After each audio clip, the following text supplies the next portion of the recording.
Hey guys, what's up? Welcome back to the channel. It's Cynicalex. And today I want to talk about the Marvel Rising events that are happening now in Marvel Future Fight to bring them to your attention and to highlight any offers or sales that you should think about getting.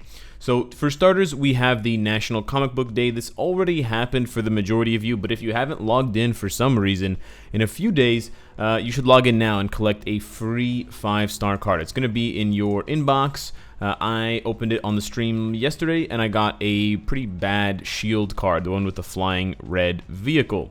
Anyways, it's not important, but it's a free card, so that's pretty good.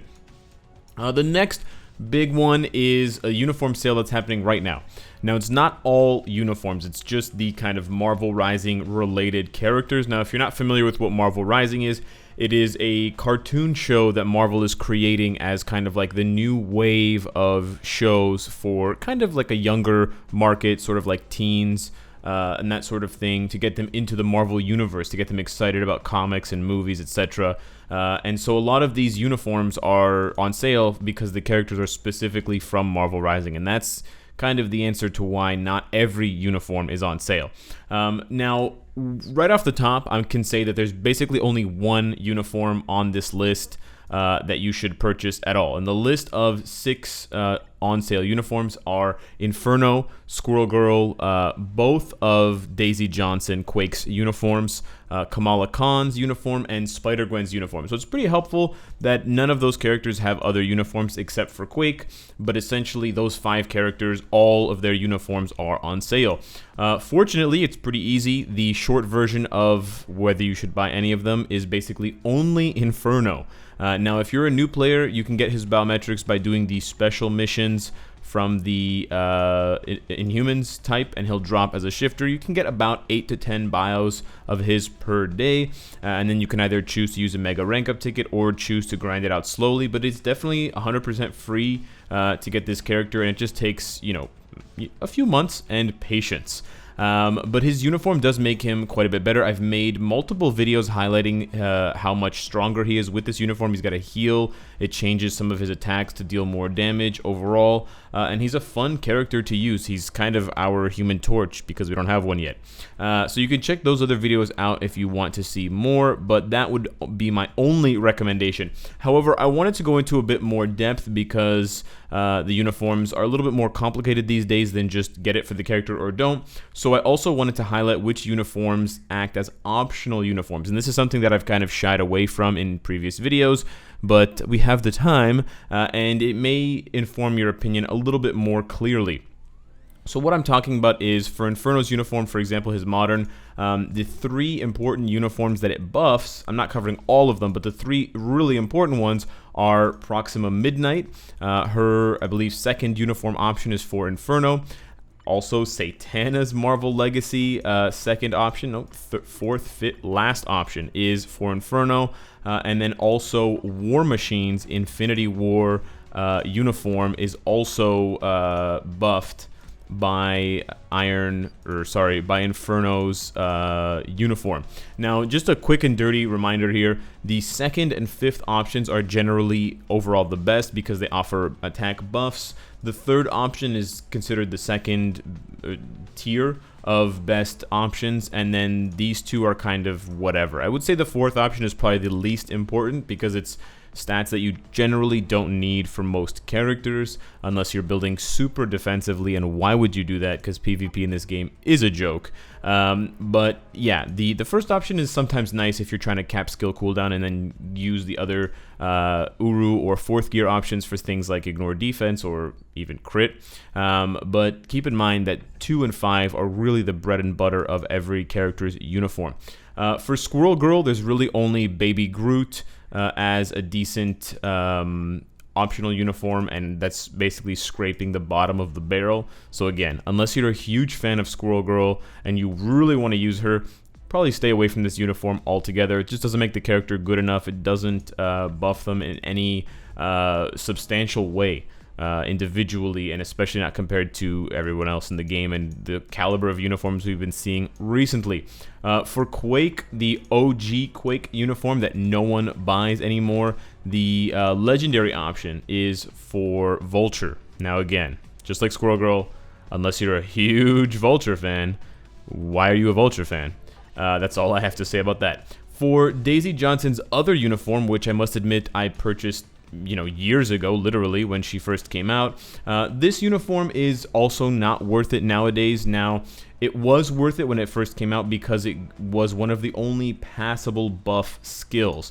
So what that means is more bang for your punch is basically a damage proc, and her uniform, this uniform that I have equipped, increases it from 1 attack to 2 attacks. So it basically doubles the buff that you're able to pass. Now, with characters like Shuri, Coulson, Valkyrie, Ghost Panther, Ebony Maw's uniform, Warwolf, even Beast, those buffs are much better than this one, generally speaking, and most characters, generally speaking, are already given damage procs or CTPs of energy when they're trying to deal boatloads of damage. So having Quake on your team, buying a 750 crystal uniform just to have an extra buff, yeah, it's just not really worth it.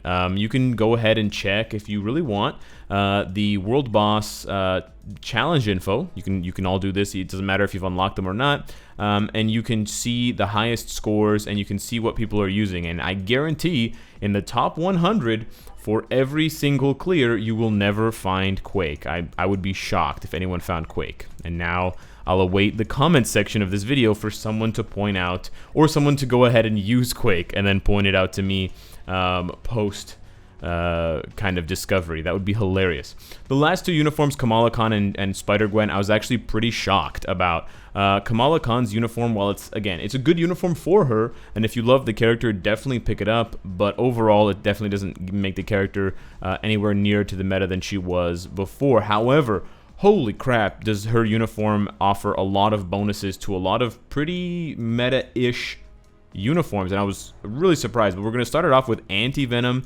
It is the, I believe, legendary. Yes, it's the legendary option for Anti-Venom, so that would give him some additional all defense, or I believe dodge. Not necessarily that helpful, but get a load of this. I don't have either of the options available to show you guys, but both of Cyclops' uniforms use Kamala Khan as an option. I'm not really sure why they're so close, but whatever. If you really like Scott, there you go. Maybe that's a reason for you to purchase Kamala's uniform now that it's on sale. The final ones that she buffs are Loki's Ragnarok uniform, which I'm assuming all of you have. Keep in mind, Loki is getting another uniform in the next update, which should be, a couple of weeks away, so I would not recommend doing this unless you're, again, a die-hard Loki fan and you really want to get the most out of his uniform. It is the second slot, which is the best, but I don't think it's worth it at this point, and I highly doubt that his uniform, his new uniform, will use Kamala again.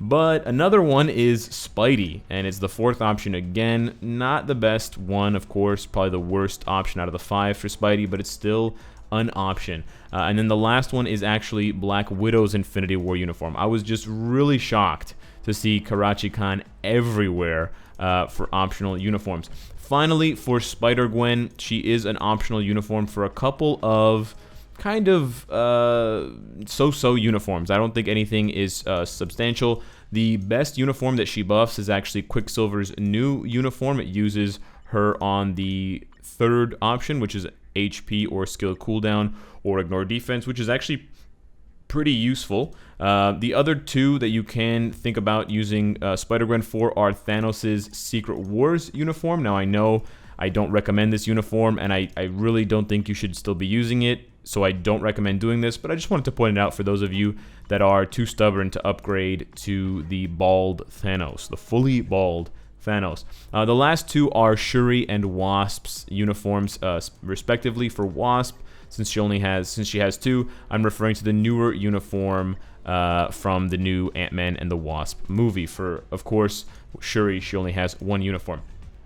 So that is the uniform sale and the additional bonuses. What's really great on top of that is, I believe starting tomorrow, we're going to be getting a login event, a check-in event, in addition to the ones that we already have. Oh, it's already live. Fantastic. So it already started today, and we're going to be getting biometrics for all of these characters. So basically, the first 5 days are garbage. Unless you really love these characters, 50 bios is nothing, so you can use those towards native tier 2s or enhancing another character's potential. But Inferno bios, 50 Inferno bios, like I said, it takes months to get him to tier 2, grinding it out through the special missions. This is going to jumpstart you, or you can save it for his eventual uniform if you are going to purchase it.